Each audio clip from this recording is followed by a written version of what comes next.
Hello everyone and welcome to Lakeside, and I've spent about 3 days, 4 days anyway, and 2 of those were half days, laying out the lower fiddle yard. The upper one's still to be done, but I thought I'd do the the lower one first, because obviously it's going to be easier without the top on. So what you see now is the end result of about 3 days work, and I'm really happy with this.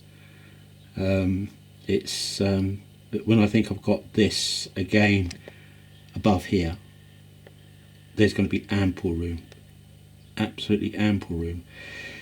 Now I've laid out a couple, half a dozen fixed trains, which I mean by the small DMUs here, so they'll have their own dedicated tracks. And over there I've got one of the Coronation class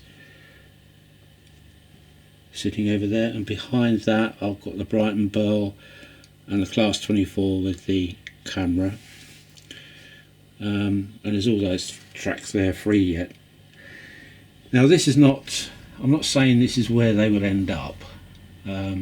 This is just an example for me to give me an idea of length of sidings, just so I can gauge what can go where. In an ideal world I would like either steam below and diesel above, with mixed freight like coaches etc. On the one of the other two levels. So maybe wagons down here, wagons up there, I don't know yet. But this is really just to give me an idea of length of sidings. Will they fit? Yes, they will. Yeah, so I mean, looking at this, then I'm going to have ample room for all of the stock.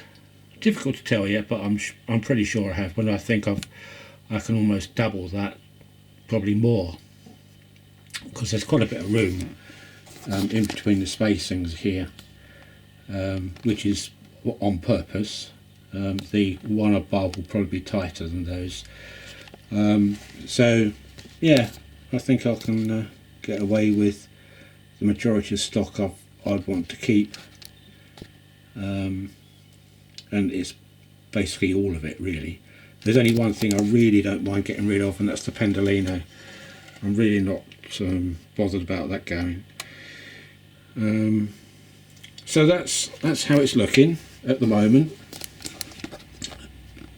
It hasn't been too bad. It's been nice and relaxing and therapeutic. Obviously loads of room here.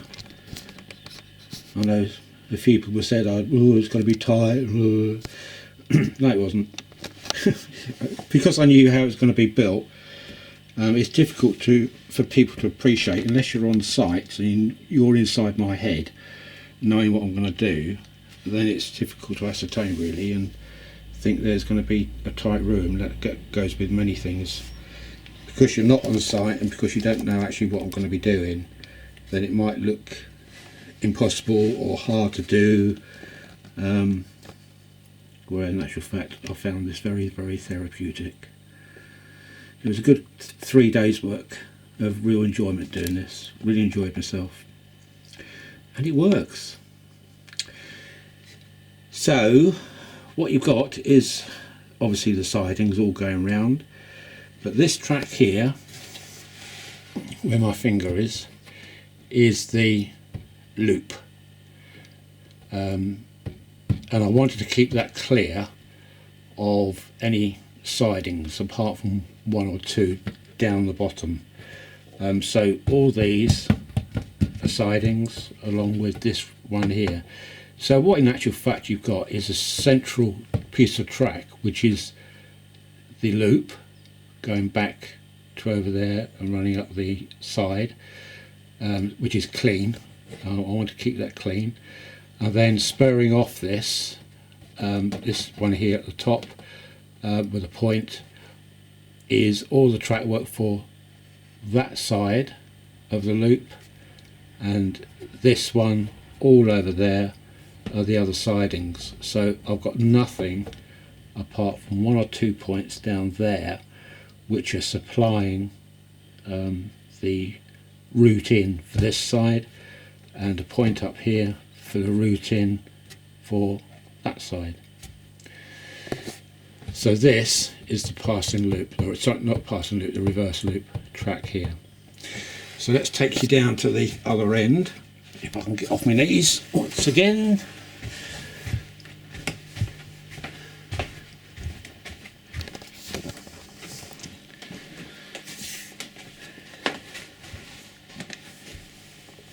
Right.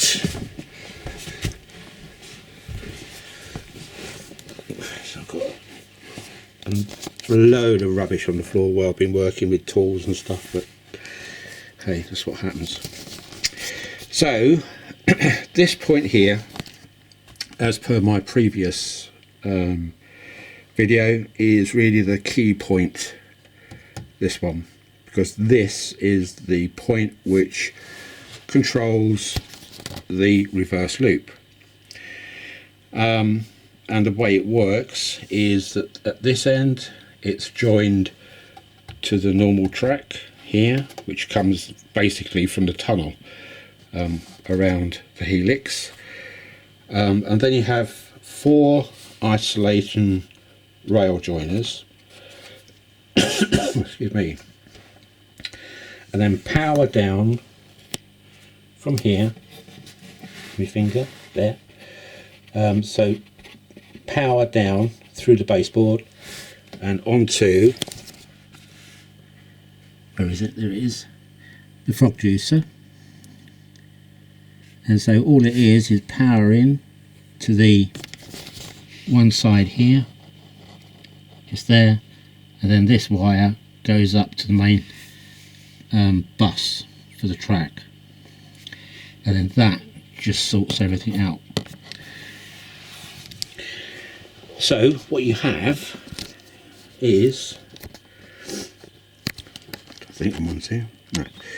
So a train can come down and can take either route. It can go straight into a siding up there, or it can carry on and go through the loop. Now some people weren't getting it around their head as to what was going to happen. So let me try and explain to you.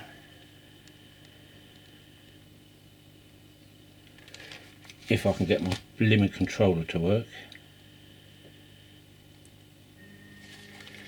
Right. So let's bring the class 24 out of a siding.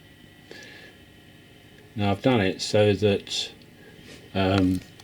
it's got the camera on the back, as if I was going to do a cam truck video. Now what I don't want to do is go up onto the mainline track pulling it. I want to go up onto the mainline track pushing it. So we bring it out of the siding,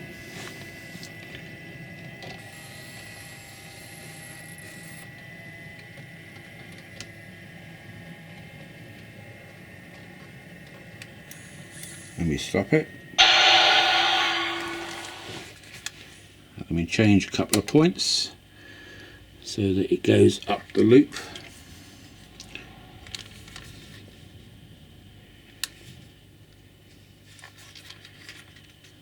Right, so I'm trying to hold the camera and do the controller at the same time, as well as being on my knees again.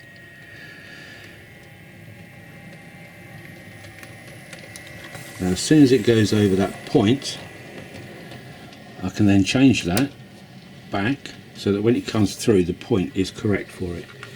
Now in the real world, and hopefully what will happen, is that the class 24 will go around the loop. Let's come up here, see if you can see it better up there.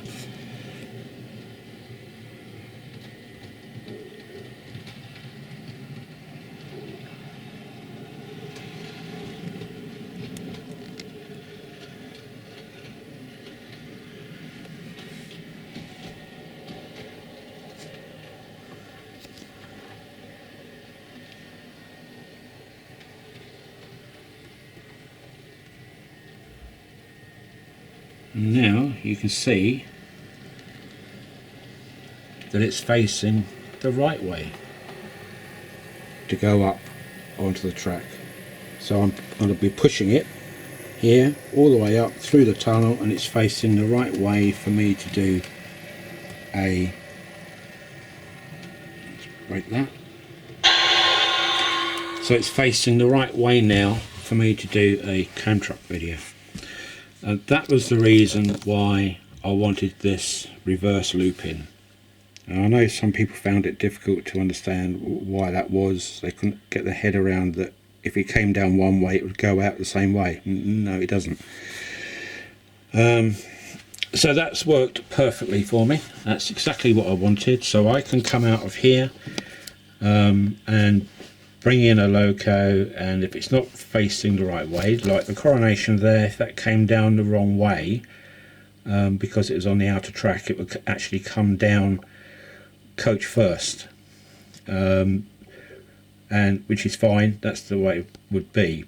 But if I've been running that on the inner track, which is the opposite direction, then it would be coming down with the loco first.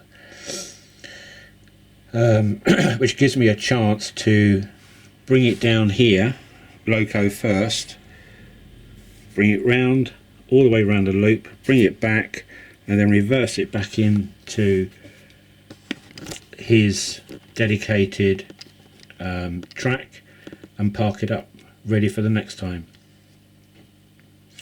So that's the principle of it.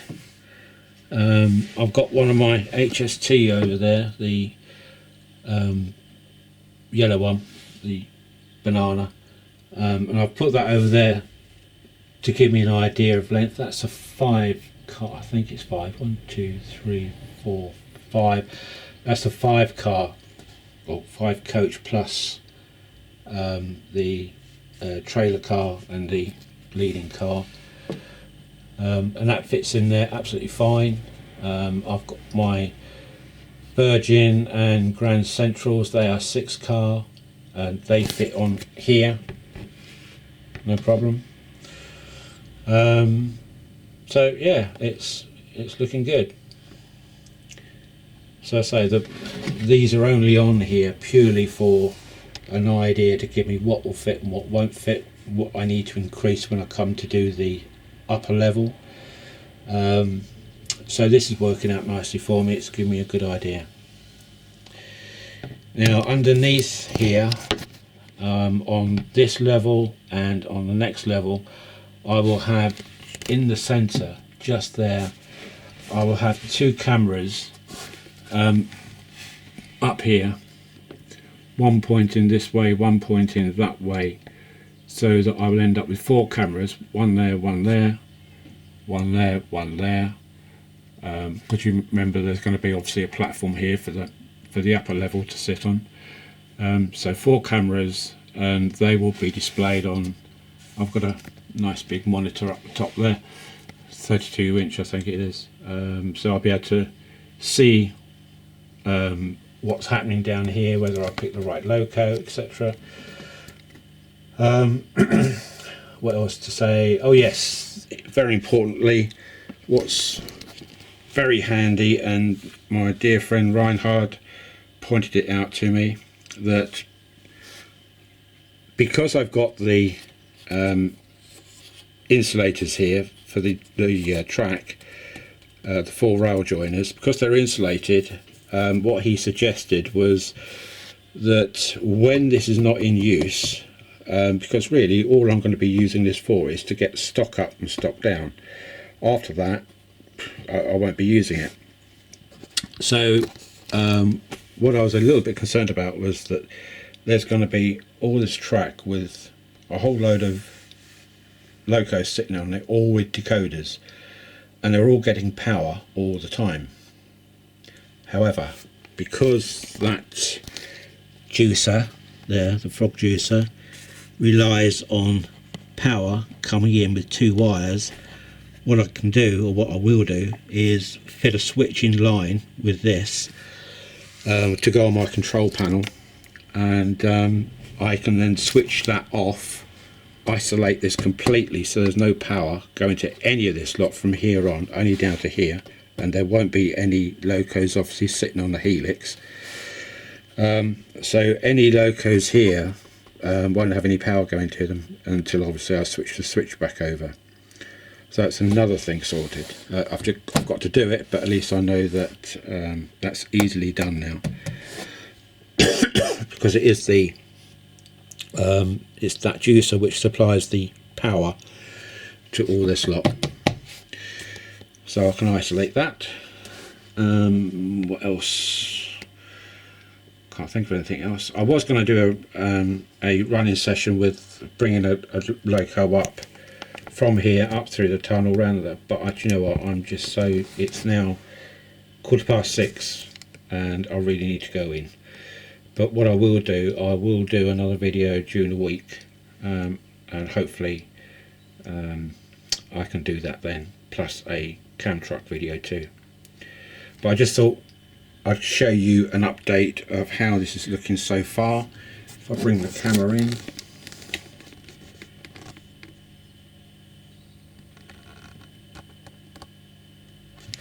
that's that way, and then this way. I'll say I've got all the top level to do yet. I've been storing MDF and it's not good, even though I had a mask on. Right, I think that's about it for now. I'll take you just up there very quickly just to show you how that's looking from here. Obviously the Brighton Pullman, the Brighton Bell has got 3 other carriages in between, so that will fit nicely in one of these, probably one of those over there. If it stays down on this level, it might go on the next one up. But you can see how much I've got here. You know, all this lot is all that there is sidings, and that one and that one. It's only that one which is the loop. So there's a lot of stuff there, plus all what's down there.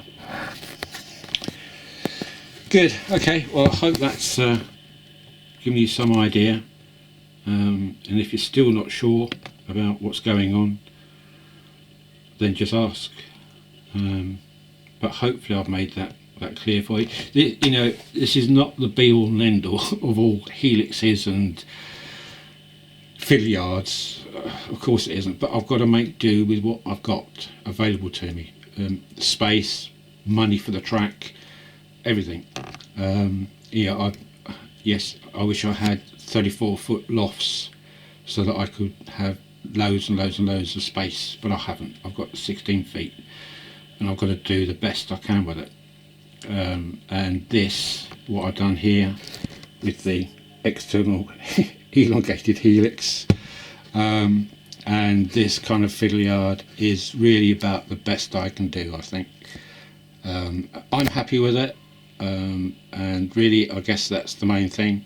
I'm sure there's people out there going, oh well, if only you didn't. Yeah, well, isn't hindsight wonderful? Unfortunately I don't have any. I'm happy with it, that's the main thing. Right, okay people, I hope you all had a lovely weekend. It's been beautiful out there, at where we are. So I hope you had a lovely weekend, and I will speak to you again next week, hopefully. So bye for now, and drive safe wherever you're going, and I'll speak to you soon. Bye for now. Bye.